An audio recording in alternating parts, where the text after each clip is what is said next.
Өзбекстанда маркумду акыркы жайына узатуу менен үйлөнүү тоюна ашыкча чыгым болбой, көп убакыт албашы керек деп пландап жатышат. Олий Majlis аталган иш-чараларды кантип өткөрүү керектиги жазылган уставты иштеп чыккан. Анда үйлөнүү тойдон бир жума мурда үлпөт болору тууралуу махалла комитетине кабарлашы керек. Той бир күн гана болгондо да саат 06:00дөн 23:00га чейин өтүшү кажет. Андан ары создуктуруп жиберүүгө тыюу салынат. Коноктордун саны 200-үн тегерегенде болгону дурус, абдан эле болбой бара жатса, саны 250-300гө чыгарганга уруксат. Ал эми үйлөнүү кортежиндеги автоуноо 3төн ашпайт.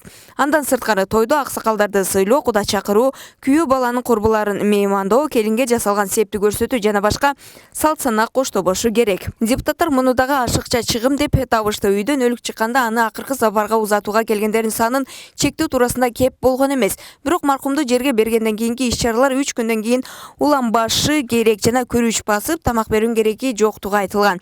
Мындан тышкары жетилик, төрттүк, жекшембилик, жыйырмалык, кырктык, айт, жылдык, акча таркатуу, келин көрүү жана башка салт санада жасалбашы шарт. Бул устав Олий Majlisинин 2 палатасында тең каралган.